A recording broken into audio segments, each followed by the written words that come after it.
Herzog by Saul Bellow. Characters, Summary, Analysis. Hello and welcome to the discourse. Herzog is a novel by Saul Bellow that was published in 1964. It is the story of a middle-aged Jewish man in his early 40s going through an existential crisis and neurosis.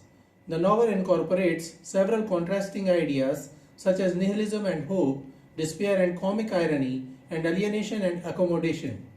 The protagonist appears to be masochistic and passive, yet he tends also to be willful and sadistic. He believes in reason but is suffering from a protracted nervous crisis following the collapse of his second marriage that leads him to the brink of suicide.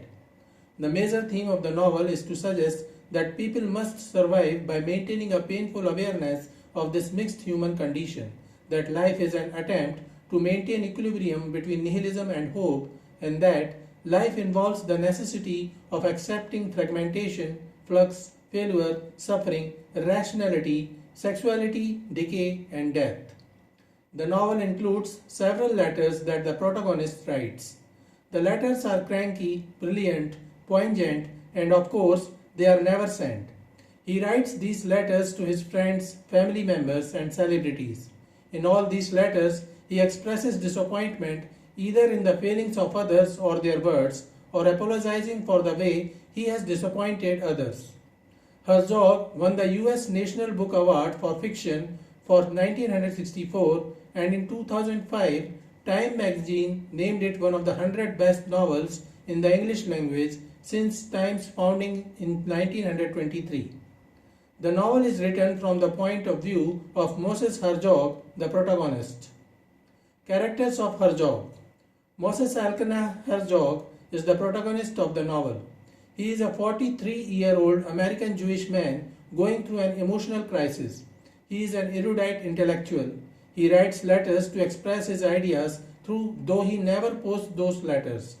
Later, he feels that his intellect may have been a burden breaking him down and says the intellectual has been a separatist. He has been cuckolded by his best friend, Valentine Gersbach.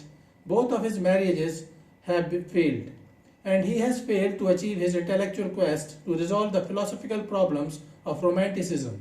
He is still determining who he is and what his goals are. Madeleine Herzog is his wife, who recently divorced him for his close friend Valentine. She also maintained the custody of their daughter Julie. Madeleine is the epitome of the selfish, neurotic, yet attractive character, making her all the more dangerous female. By birth, she is a Jew, but she is more interested in the traditional pieties of Christianity and America. She is beautiful, brilliant, cracked, and works for a doctorate in Russian church history. Her aim is to prove that she is no less intellectual than Herzog. She is flirtatious and dazzling in conversations. Unlike Herzog, she is expressive, a slut at home, and a bitch in bed. She expects a different kind of life. Initially, Herzog expresses all negative thoughts towards Madeleine, but as the novel proceeds and Herzog begins feeling better and getting rid of his neurosis, he begins letting her go, forgiving and forgetting her. Valentine is a handsome and interesting character. When Madeleine gets pregnant, she wishes Herzog to spend more time with her, but Herzog prefers his intellectual pursuit. Madeleine turns towards Valentine during that period. Madeleine is using Valentine to rise high in the intellectual circles. Romana is a beautiful girl in her 30s. She is the recent love interest of Herzog, whom he met after his divorce. She is a beautiful, exotic female who devotes herself to sensual experiences. She wants to marry Herzog but doesn't wish to dominate him like Madeleine did. Sander Himmelstein is Herzog's lawyer in Chicago who handled his divorce. Harvey Simkin is Herzog's lawyer in New York, whom he requests to help in getting custody of Junie. Simkin tells Herzog to be more practical. Daisy is Herzog's first wife and Marco is his son from Daisy. Phoebe is Valentine's wife who doesn't believe that her husband is having an affair with Madeleine.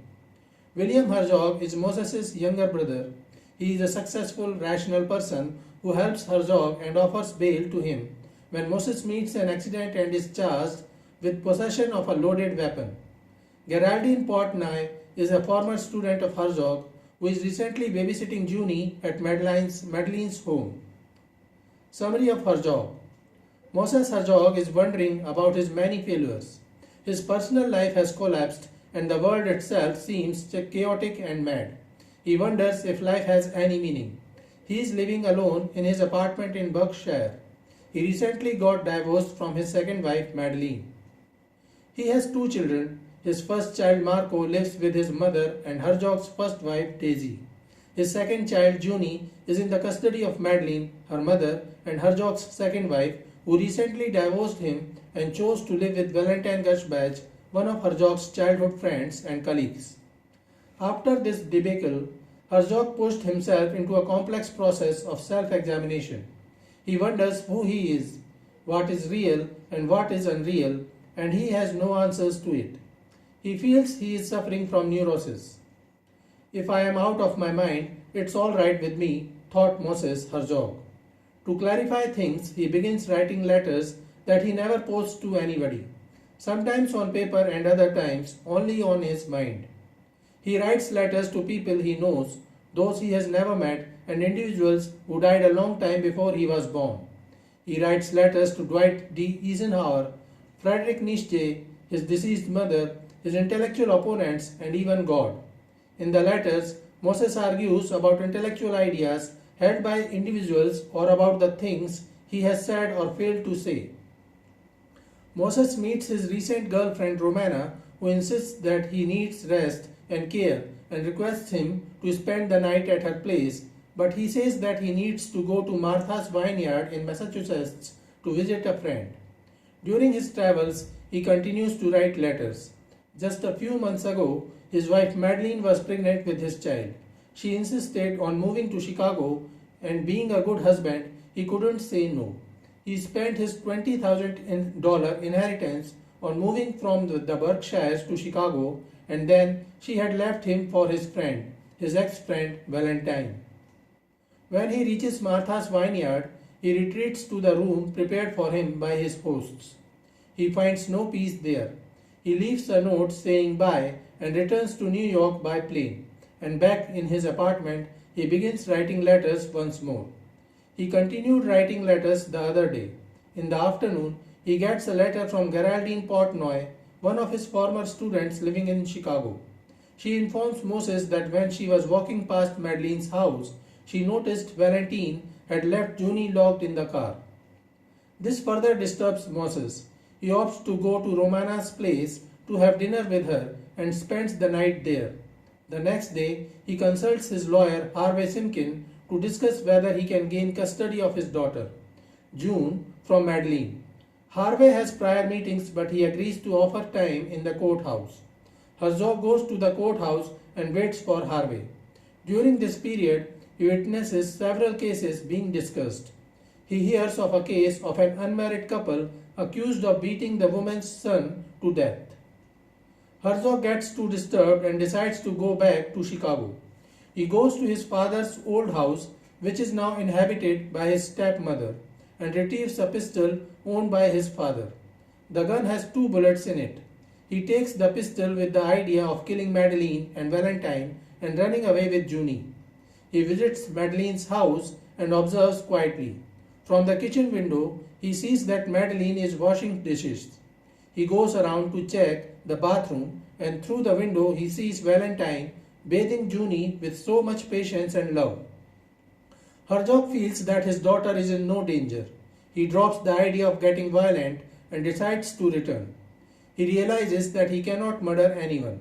Moses visits Valentine's home and meets his wife Phoebe, who declines to believe that her husband is having an affair with Madeline and refuses to help Moses in gaining custody of Junie. Herzog goes to meet his friend Lucas Asphalter, who arranges for Moses to visit June the following day. The next day, Moses takes Junie to an aquarium. While returning, his car collides with a truck. While Junie is safe, Moses gets unconscious. The police investigate and find the loaded pistol in possession of Moses. They arrest him. Madeline visits the police station to get Junie, and she further insults Moses. Moses' brother William pays his bail. Moses asks William to visit his home in Louisville, Massachusetts, that he bought for Madeline. William agrees to go with him. After their marriage, Madeline wished to live in the countryside. Moses spent a major part of his inheritance to buy the house, and he loved living there.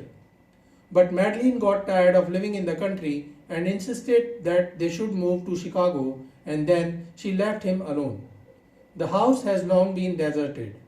William compliments the house and says that if Moses wishes to sell it, he will get a good price. Moses learns that Romana is trying to call him, and he asks William to drop him to New York at Romana's place. Moses asks Romana to have dinner that evening with him at his home in Louisville. Romana agrees and William drives both of them back to Louisville. Moses calls a home helper who begins cleaning the kitchen while Moses prepares for dinner.